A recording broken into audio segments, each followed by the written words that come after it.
Hey guys, நான் தான் Moto journalist Vijay. யமஹாவில் bike வாங்குற, ஸ்கூட்டி வாங்குற, அதுக்கப்புறம் யமஹாவில் R15லேருந்து எபிசெட்லேருந்து எந்த பைக் வாங்கினாலும் உங்களுக்கு இந்த பிரச்சனை வந்திருக்குங்க.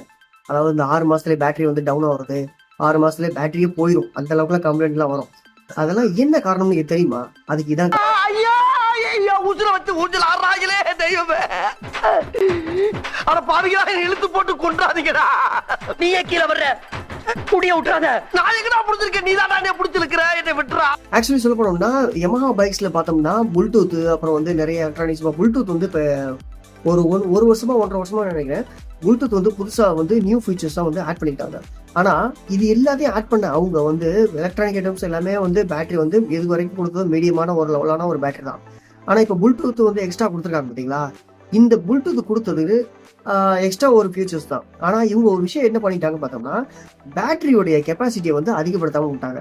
அதனால என்ன ஆச்சுன்னா, அந்த வீடியோவில் பார்த்தீங்களா அதே மாதிரி தான் எல்லா ஒயரிங் கிட்டும், இந்த புல்டூத்து ஒயரிங்ஸு, ஹசர் பிளாசரு எல்லாம் சேர்ந்து பேட்டரியை பிடிச்சி தொங்கிக்கிட்டே இருக்கிறதால பேட்டரி வந்து சீக்கிரமே போயிடுது.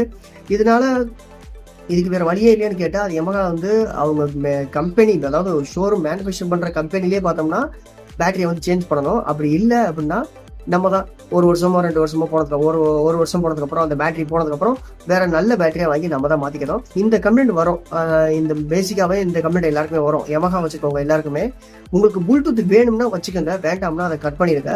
ஏன்னா தேவையில்லாமல் உங்களுடைய பேட்டரியுடைய செலவு தான் அதிகமாகும். இந்த பிரச்சனை எதனால வருதுன்னா, முக்கால்வாசி பார்த்தோம்னா இந்த புல்டூத் இருக்கு பார்த்தீங்களா, அதனால தான் வருது. புல்டூத் வந்து ஒரு தேவையில்லாத ஒரு விஷயம் தான் என்னை பொறுத்த வரைக்கும் கேட்டால். ட்ராக்கிங் டிவைஸ் வேணும், ஜிபிஎஸ் வேணும் அப்படிங்கிற மாதிரி எதிர்பார்த்தா அதில் இருக்குதுன்னு சொல்லியிருப்பாங்க. அப்போ அதுக்கேற்ற மாதிரி கெப்பாசிட்டி உள்ள ஒரு பேட்டரியை வாங்கி போடுங்க. அப்படி இல்லை அப்படின்னா புல்டூத்தை கட் பண்ணிட்டு ஜிபிஎஸ் வந்து வேற ஏதாவது ஜிபிஎஸ் வந்து நல்ல ஜிபிஎஸ்லாம் நிறைய விற்கிது. அந்த ஜிபிஎஸ்ல ஏதாவது ஒரு நல்ல ஜிபிஎஸ்ஸாக, பிராண்டடான ஜிபிஎஸ்ஸாக ஒன்று வாங்கி உங்கள் பைக்கில் செட் பண்ணிக்க. ஓகே, இந்த பிரச்சனை யமஹா பைக்ஸ் வச்சிருக்கவங்க யாருக்காவது, ஸ்கூட்டி இல்லை எபிசெட், R15 இந்த மாதிரி யாராவது இந்த பிரச்சனை வந்து வந்திருக்கா அப்படிங்கிறத நீங்கள் கமெண்ட் செக்ஷன் சொல்லுங்கள்.